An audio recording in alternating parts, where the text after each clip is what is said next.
We're back live after that smooth instrumental break, courtesy of Richard Good on the board. Shout out to Wyman as well, videographer. And Uncle Raj on social media as well. Cavante, yeah. Woo! I am here. You're here too. I heard the voice. I was like, ooh, we got turned up in here. All right.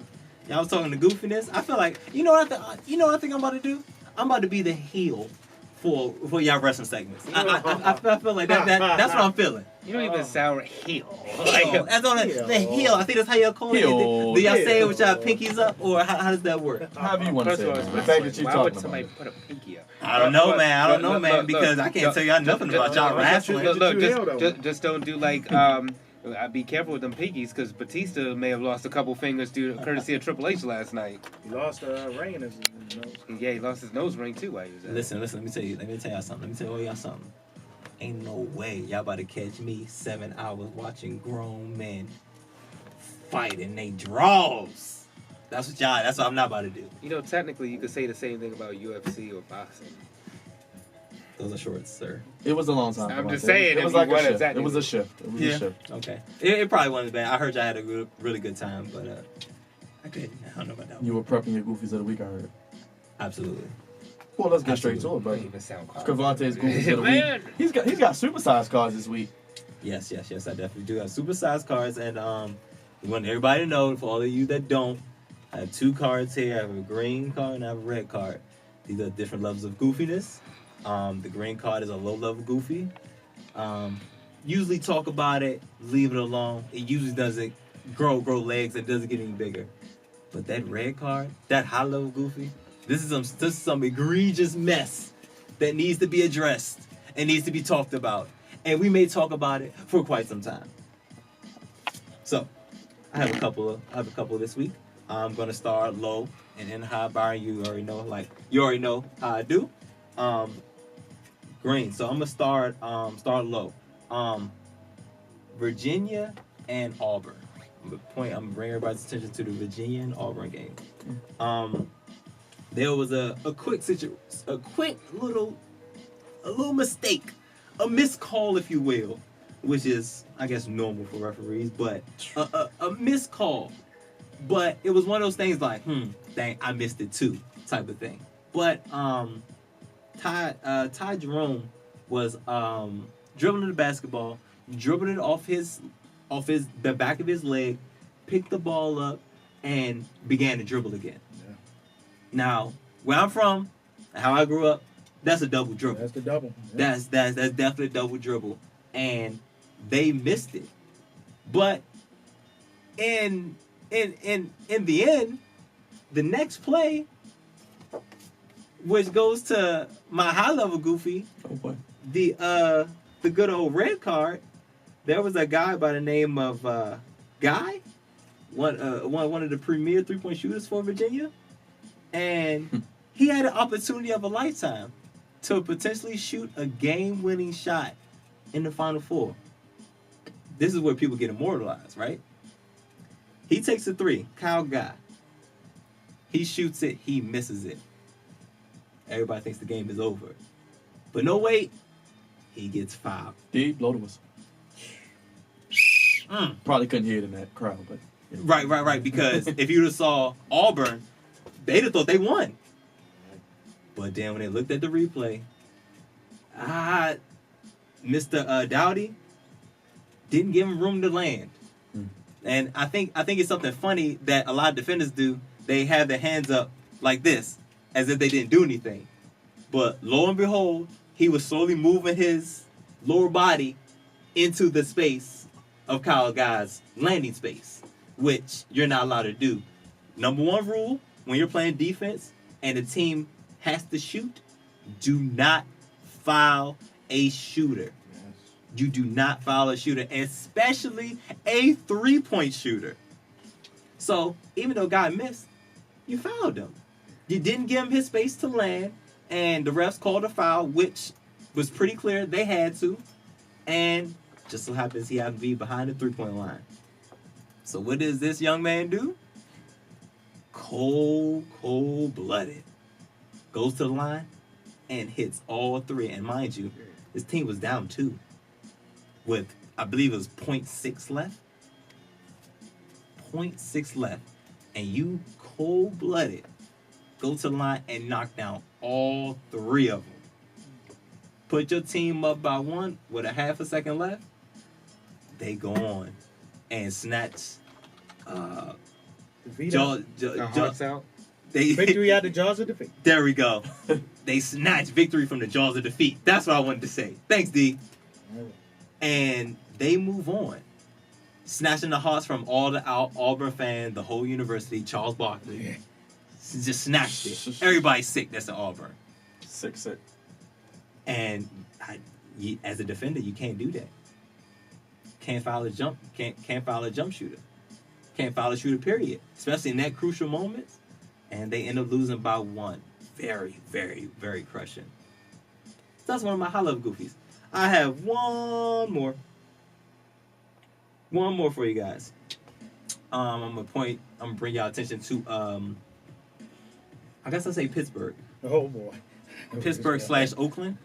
I'll bring you guys attention there. No one. So, the Pittsburgh Steelers at the end of the year, which I'm sure other teams do this. I'm sure they're not the only team that give out MVP awards, team MVP awards, and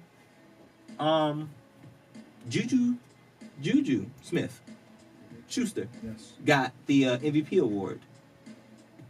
Now, mind you, Antonio Brown is gone. Antonio Brown is in Oakland. He got his money. He got out of a toxic situation, as he puts it, which I agree. It was a toxic situation, something he did need to get out of. But why does he fix his face and his Twitter fingers to give some shots to Juju and I guess the Pittsburgh Steelers franchise? He said, emotion, : boy fumbled the whole postseason in the biggest game of the year. Everyone went blind, too busy making guys famous. Not enough reality these days. By the way, check the list.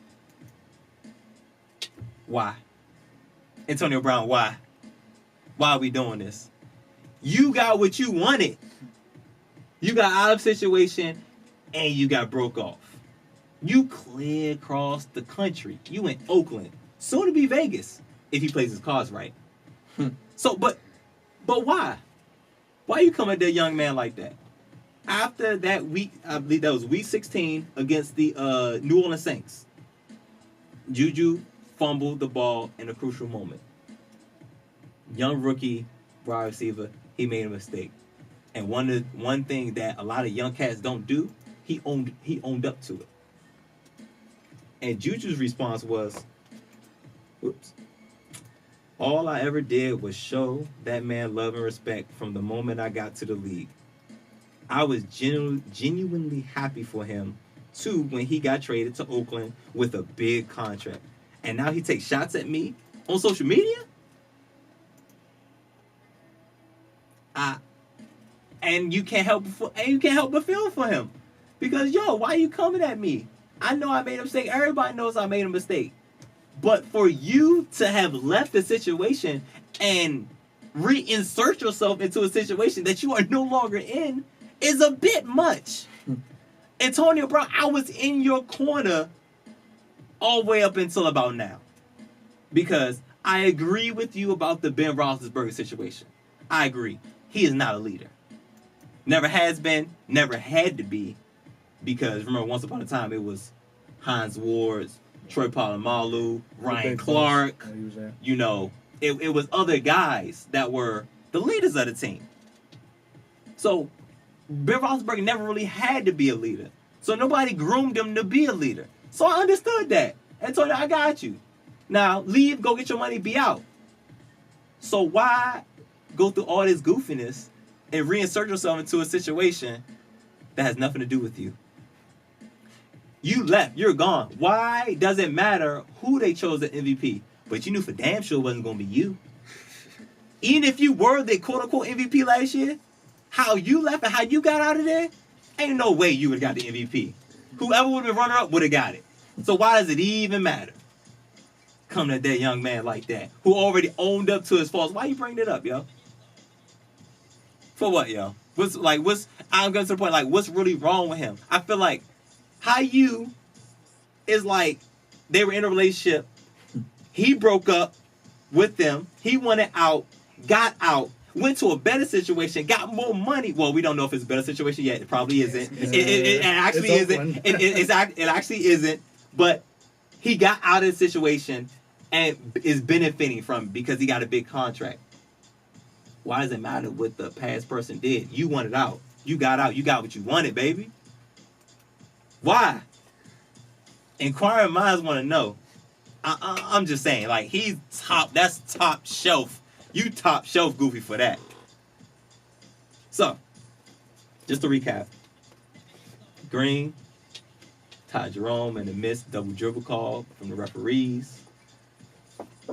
Red, Kyle Guy being fouled by Dowdy on a three-pointer, and him crushing all three of them, and their hopes of winning along with it. And, of course, last but not least, Antonio Brown. Y'all are my Goofies of the week. Get it together, get it together, get it together. And you know my line, Byron. What is it? There's a thin line between Goofy and great, and y'all are on the wrong end of it. Oh, no. Well, Goofies of the Week, presented by Cravante. One quick question, though. Didn't Antonio Brown not play in Week 17? He got a notice on? And Exactly. the same season was on the line? Exactly. Like, bro, I'm like, really? nobody calls you out on your BS, but you quick to call everybody else out. So glad he's away from the AFC now. So Yes. me Oh too. yes, absolutely. Nonetheless, still one of the best wide receivers in the league. Nonetheless, but he's a Goofy, Yeah, he's a and now he's Oakland's problem. But now we got rid of the number one receiver in the league to now the second best receiver in the league. You can on say another one seed. team. Oh So snap! it's like- oh snap! So I'm just Dang, saying that man. the AFC North, you can't get out of these receivers. now. nah, right. they keep him. And the Ravens go get Seth freaking Roberts. Whee! Yeah, all right. It's gonna be great. He's gonna fit in the Crickets. system. He's gonna fit in the system very, very well. He did escape Alcatraz in Oakland too. He's a good slot receiver. But anyway, next week, you know what time it is. Not only are we going to be recapping the NCAA March NBA Madness, playoffs. baby. NBA playoffs, you heard him, D. And remember, anybody but LeBron. Well, Oh, he'll I'm sorry. be, he'll be on the He'll be couch. watching like us. Yes, he Oh, Dang, is. man, it's been a while. Yes, Please we go are. to It's been TNT, a while, LeBron. man. Yeah, yes. Yeah, go watch. Go do some comedy. Come on. Can you see him on the bench with Kenny, Sit- Ernie, Chuck, I and think it'd be hilarious, man. And It'd be great. Shaq, I Hey. think it's gold. Yes, I gone think fishing. it's Put on one of them gold. gone fishing hats. Oh, I boy. think it's gold. I'm not even gonna lie to y'all. Maybe Man. must see TV. I think ain't it's gonna lie. gold. And we'll be getting ready for NFL draft soon as well, Yes. coming up. And a lot more on the Flex Zone. Like I said, follow us, youtube.com/FlexZone1, Instagram and Facebook.com/TheFlexZone1, hand/radio.com. Shout out to Rich for that. You can check us out on that. I think that's everything. Is that everything? Everything? Show is Everything? executively produced by Andre Melton. Senior producer Cavante Hurd. Cousin D over there. Uncle Roger social media. Again, Rich on the boards. Wyman on camera. And until next week, NBA playoffs, NCAA, and a lot more. This is Flex Zone, only place giving you sports how you want it when you need it.